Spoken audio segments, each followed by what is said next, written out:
Donald Trump has once again disrupted the global economy by imposing a 25% tariff on steel, aluminum, and car imports from Europe, igniting widespread concerns. Sweden, a country heavily reliant on exports, now faces the potential of losing billions of dollars. The critical question arises: will Sweden align with the EU in retaliatory measures, or will it seek a separate agreement with the United States? On March 15, 2025, the Trump administration officially implemented a 25% tariff on steel, aluminum, and automotive imports from Europe. This decision has placed Sweden at significant risk since exports account for 45% of its GDP. The impact on the Swedish economy could be profound. The automotive sector is one of the most vulnerable industries. Volvo Cars, Sweden's largest automobile manufacturer, exports over 100,000 vehicles annually to the United States. With these new tariffs, vehicle prices could increase by $8,000 to $12,000 per car, making Swedish automobiles less competitive in the American market. Additionally, major Swedish companies such as Scania and SKF, which produce trucks and industrial components, may see production costs increase by up to 18% due to higher raw material expenses. The United States is Sweden's third largest export destination, accounting for over $17.8 billion in annual trade.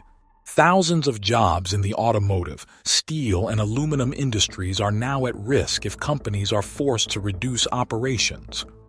A broader question looms: will the European Union allow these tariffs to go unchallenged?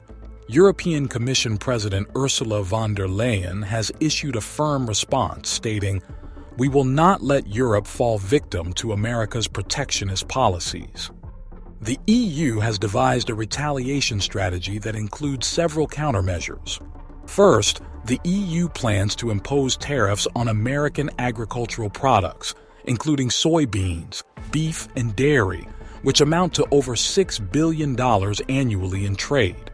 Second, the EU is considering a 30% tax on U.S. technology companies, affecting industry giants such as Apple, Microsoft, and Tesla. Third, a 40% tariff may be levied on whiskey and tobacco exports from the United States, threatening over $5 billion worth of American trade. Meanwhile, Sweden is adopting a dual approach. The country is actively exploring alternative markets to reduce its reliance on U.S. trade. Sweden is expanding economic ties with China, which has invested over $10 billion in Sweden's green technology sector. Additionally, Sweden is strengthening its relationships with Middle Eastern nations, particularly the United Arab Emirates and Saudi Arabia, both of which have shown keen interest in Volvo's electric vehicle technology. The key dilemma remains: how far will Sweden go in this trade war? Sweden has two primary strategic options. The first is to stand with the EU and present a united front. A collective European response could pressure the United States into reconsidering its tariffs, thus protecting long-term European economic interests. However, this approach carries the risk of exacerbating tensions, which could lead to even harsher U.S. retaliatory measures. The second option is for Sweden to negotiate a separate deal with the United States. This approach would safeguard Sweden's direct trade interests and prevent further economic losses. Maintaining a critical trade partnership with the U.S. could be beneficial, but this strategy could also alienate Sweden from the European Union and undermine European trade unity. A survey conducted by Sweden's Trade Association found that 63% of Swedish businesses prefer to continue exporting to the U.S. despite the tariffs. Meanwhile, 30% of companies are actively seeking alternative markets in Asia and the Middle East, and 7% support severing trade ties with the United States entirely. Regardless of the path Sweden chooses, significant risks lie ahead. If tensions escalate, the United States could extend tariffs to include pharmaceuticals, technology, and clean energy, three crucial sectors for Sweden. In response, the European Union might introduce even stricter trade barriers, leading to economic losses totaling hundreds of billions of dollars for both sides. Should the trade war persist, Sweden could lose over $3 billion in annual export revenue. Despite these threats, Sweden is not a minor player in this conflict. With an economy valued at $188 billion, Sweden ranks 8th globally in competitiveness. Major corporations such as IKEA, Ericsson, and Volvo continue to maintain dominance in international markets. The looming question remains: is this merely a trade dispute, or could it escalate into a full-scale economic war between the United States and Europe? Meanwhile, trade tensions are not limited to Europe. The Trump administration previously threatened a 25% tariff on goods from Mexico and Canada, straining relations between these neighboring countries. Mexico, in particular, plays a critical role in the North American trade network, supplying the U.S. with oil, energy, and automotive components. Any disruptions in this supply chain could plunge the U.S. economy into turmoil within a matter of days. Mexico provides approximately 8 to 10% of the crude oil imported by the United States, amounting to around 1 million barrels per day. U.S. refineries, particularly those in Texas and California, are highly dependent on Mexican oil. A disruption in oil supply could lead to soaring fuel prices in the U.S., potentially triggering severe inflation. Additionally, American car manufacturers, including General Motors, Ford, and Chrysler, heavily rely on Mexico for affordable labor and tax incentives. Each year, millions of car parts are produced in Mexico and shipped to the U.S.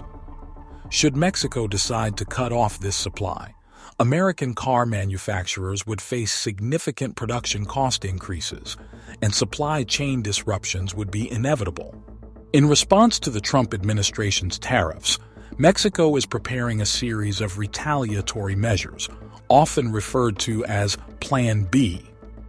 Mexican President Andrés Manuel López Obrador, while hesitant to directly confront the United States, has declared that Mexico will not hesitate to act if necessary. His firm stance has garnered strong domestic support as he challenges Trump's trade policies. If negotiations fail, Mexico is prepared to impose tariffs on U.S. agricultural products, particularly corn, soybeans, and beef, staples of American exports to Mexico. This could have severe repercussions for U.S. farmers and consumers. Furthermore, Mexico may blacklist American companies, making it increasingly difficult for them to operate within Mexico. This move could be particularly damaging for U.S. corporations that benefit from Mexico's low production costs. Such actions could destabilize global markets, especially within the automotive and energy industries. Mexican President Claudia Sheinbaum is actively working to de-escalate tensions through diplomatic efforts. She has scheduled a direct phone call with President Trump on March 6th to seek a peaceful resolution before Mexico enacts any retaliatory measures. She has publicly stated, "We don't want a trade war. But if tariffs persist, Mexico will not stand idly by and watch its economy suffer." If negotiations fail, Mexico is expected to announce retaliatory measures on March 9th. The outcome of this call will shape the future of trade relations in North America, as both countries have vested interests in preserving their economic partnerships. A full-fledged trade war between the U.S. and Mexico would leave both nations worse off. The American automotive industry would likely be among the first to suffer, facing increased production costs and disrupted supply chains. Additionally, U.S. energy companies would need to secure alternative oil sources, potentially driving up fuel prices and harming consumer spending. Despite these challenges, Mexico remains steadfast in its resolve to defend its economic interests. The central question remains: can the United States withstand economic countermeasures from Mexico? And will President Trump be willing to compromise to prevent an all-out trade war? Meanwhile, the U.S.-China trade conflict is also escalating. In February 2025, the Trump administration imposed a 20% tariff on Chinese goods, further straining trade relations. In response, China retaliated by reducing its reliance on U.S. imports while strengthening trade ties with Canada and the European Union. The immediate consequences of this strategy are evident. American farmers and businesses have lost access to a multi-billion-dollar Chinese market, while Canada and Europe have stepped in to fill the void. One of the most striking shifts has been in the energy sector. Historically, the United States was China's primary supplier of crude oil and natural gas. However, after Washington placed a 10% tariff on Canadian oil imports, Canada found a new buyer in China. By March 2025, China had significantly increased its oil imports from Canada, primarily through the Trans Mountain Expansion (TMX) pipeline. This infrastructure project boosted capacity from 300,000 to 890,000 barrels per day, creating a direct, cost-effective trade route to Asia. Currently, 50% of Canada's crude oil exports are directed toward China, reducing Beijing's dependence on American energy. The broader geopolitical implications of these trade shifts are yet to be seen. With these ongoing disputes, the global economic landscape is changing rapidly, and the ultimate consequences of these trade policies remain uncertain. I have shared my opinion, but what do you think? Leave your comment, give it a like, and subscribe to the channel. Thank you for watching. See you soon.